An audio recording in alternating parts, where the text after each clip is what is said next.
When you were a kid, what was a sign that a kid you knew came from a family that had money?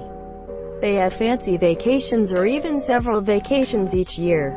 I hated first days of school when the teachers would ask everyone what they did over the summer, and you have fucking Paige over there who went to Europe, and Connor who went all around the United States. And the most I did was maybe get froyo if I was lucky. Yeah, like everyone's just like, I went to the Bahamas, oh same. Yeah, I went to Greece, and then the teachers like, what did you do? And I was like, I played video games all summer. Would miss weeks of school because they were always on vacations. There was a girl in my uni class who was the sister of a supermodel. She was barely ever there because she was usually visiting Tokyo or something with her sister. She was nice though. Well yeah, 'cause she has to grow up being called a supermodel's sister, haha. Edit. Thanks for the 1,000 upvotes, friends. My friend would give me more money for lunch than my parents. When she told me her family was down to earth because they only had a housekeeper come once a week, I look back and pray I never said anything like that out loud. The boundaries of our congregation covered a weird mix of neighborhoods. So we went to church with richer people than us but no one poorer than us. I grew up with Sunday school teachers who owned cabins and boats and pools. I thought my family was poorer because we lived in a blue suburban instead of a McMansion. I thought we were poor because we went to Disneyland, California and not Disney World in Florida. I had never been scuba diving and some of my friends had. And we only took one vacation, but Emily almost had to repeat the grade because she missed so many days. I thought the reason we had nice things was because my mom and dad only had 3 kids and not 4 or 5, like their friends all did, which is kind of true. But also if those families had 2 kids like most people and not big Mormon families, they'd have crazy money to burn. So yeah, I cringe at myself.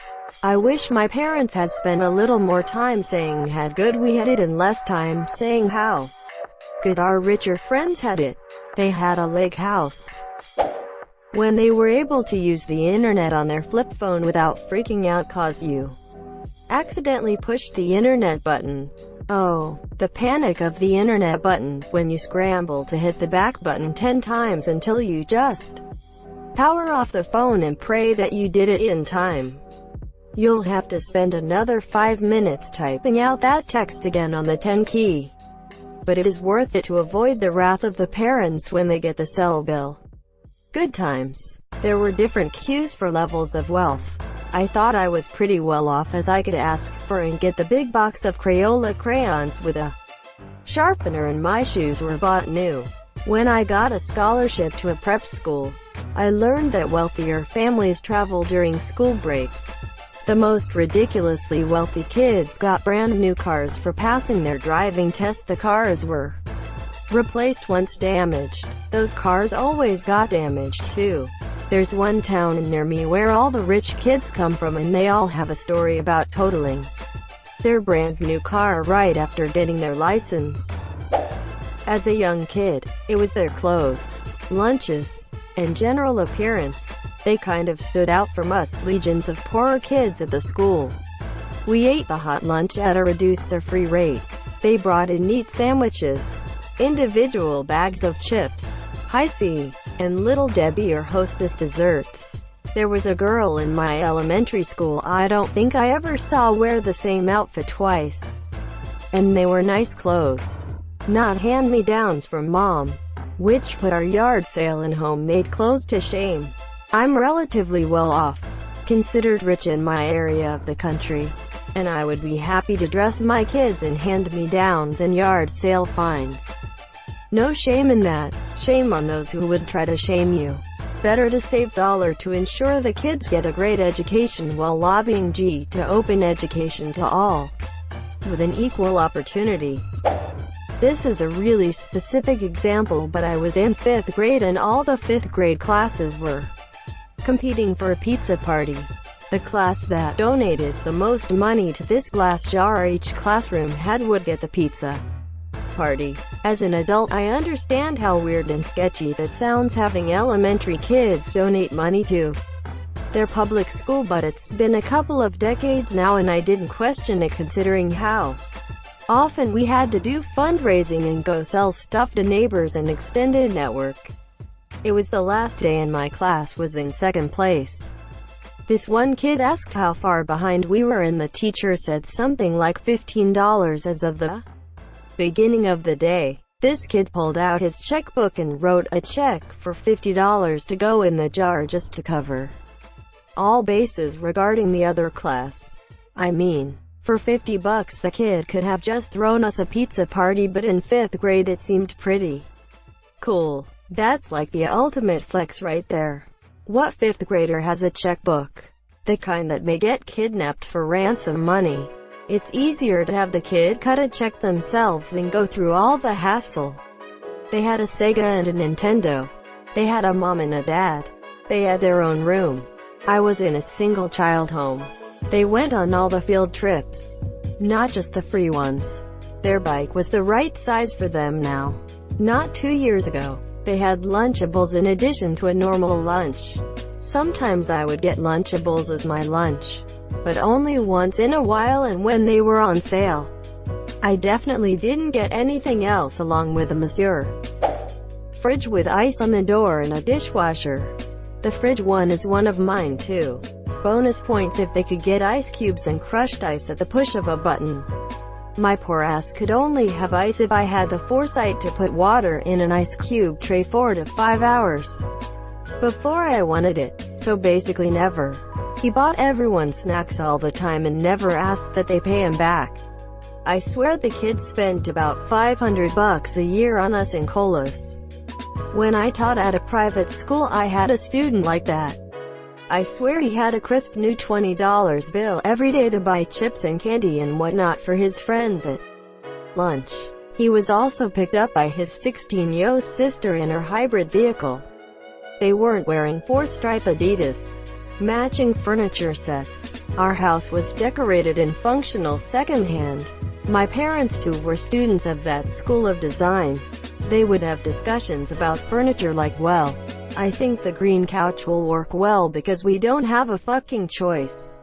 And my mom would say, well okay, but then we need to augment the feng shui by getting a table that the neighbors give us for free. Because we don't have a fucking choice. They were passionate about interior design. Edit. Thank you so much for the awards. It sounds like many of us can relate. I had some incredible parents. And they taught me that brand new high-end furniture doesn't matter. But a roof over your head and food in your mouth and love in your heart does. So that's what they focused on. Lol. We need a dresser. Why? Look, here's a dresser on the side of the road. Quote, all talk of refinishing, the piece later translated into giving it a wipe down with lemon pledge. Perfect. Quote, if someone had a trampoline in their yard. Edited to say, y'all, this question is explicitly asking about what you thought as a kid. I don't know about you, but I sure as hell didn't have an idea of how poverty works at 6 years old. I understand now, as an adult, that having a trampoline doesn't mean you're financially well off at all. Trampolines aren't a sign of wealth. They're gifts for the tornado gods to give and take as they see fit. We had a trampoline. We also went to my grandparents' house almost nightly because we couldn't afford groceries for the whole week. Edit. Trampoline was a hand-me-down. Dudes. We were poor regardless. The quality the gifts they gave at birthday parties, and the contents of the goodie bags at their own clean, fashionable clothes. For my generation, that meant puka shells or whatever they're called and anything Abercrombie & Fitch, Hollister. It was Abercrombie & Fitch at my school, too. One of the teachers got annoyed when he overheard some girls making fun of another girl for being too poor to get Abercrombie & Fitch. So he loudly informed them. I used to teach at a school where the kids were so rich that they got their cheap clothes for camping and getting messy at Abercrombie & Fitch. If you went to that school you'd be poor because your parents fly commercial instead of in a private jet. So knock it off. It had never occurred to any of us that Abercrombie & Fitch was not top-of-the-line fashion for rich people. Nothing too extreme in my case, but you could see that kids with money had everything a bit nicer than normal. Better clothes, better pens and pencils, better looking books, better, well, everything. Fortunately, we all were good friends, and by the time we'd be done playing, we all looked the same. Not a kid, but I'm working at a summer camp at a club nearby. People who are members of this club are pretty rich, and sometimes I hear kids talking about how much fun they had on their grandpa's boat over the weekend. In just their thinking, well, these guys got a boat. See, we are not crazy rich, but we fixed our things.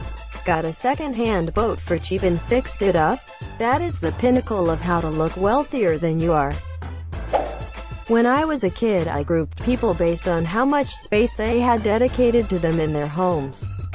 Super poor kids shared a room with other people, which was also used for other purposes. Regular poor kids, like myself, shared a room with their siblings, but the room was used only for that purpose. Normal wealthy kids each got their own room, monsieur. Fantastically wealthy kids had several rooms. This started when I was visiting a pretty fantastically wealthy friend, and he made a comment about his vending machine room, monsieur. Sure enough, dude had a room with vending machines, all stocked with products. That's one of the stranger uses I've seen. Why put things that require you to pay in your own home? But in general, it seemed pretty common to have some sort of bizarre use of space. Gotta do something to fill those giant homes. Vending machine room. LMAO, is that a way to make money off guests? I know some people who have some arcade machines in their house. Takes a quarter to play. There's a stack of quarters on the top of the machine, and when that's gone, you pop open the front and pull them out. Would hope the vending machines were a similar situation. That giant Crayola crayon box with the built-in sharpener. You mean the 64 color 4-tier box with flip-top lid and multiple metallic colors. Please, no one needs that kind of extravagance. Asterisk weeps in 8-pack asterisk. No, the 120-pack. Rich kids probably thinking, 64-pack. How quaint. I got the 120-pack for Christmas one year when I was 22. Yes, I did ask for it. What I did this summer story included a trip somewhere. Either an amusement park, a beach, a summer home out of state. Not Walmart. Good hair and good skin. The girls always had flawless skin and never wore makeup. Or at least did it so well it looked like they didn't. And could afford hair products, treatments, and maintenance. I was over there with too much eyeliner and winter frizz. Lol. It wasn't till my 20s that I realized I wasn't unattractive. I was just poor. Messed me right up. Girl. Better nutrition. Exercise regularly and almost no stress. Stress is worst thing ever. Make you look bad as fuck. I'm Mexican, by the way. Having HBO and other movie channels. Or a satellite dish. Just cable in general. I never got to watch the shows that the kids would talk about cause we were too poor for cable. This was in the 90s, of course. Kids went on vacation to like Aruba or something and came back to school a week later with tanned skin and braided hair. Lol, couldn't be me. If they had an inside fridge in a garage fridge. Ah, the beer fridge. My aunt married a man with money. While my mom didn't. They weren't rich but very wealthy. So I got to see the kids with money as they were family. While I myself wasn't one of them, monsieur. I starts with clothes. Going to the best stores.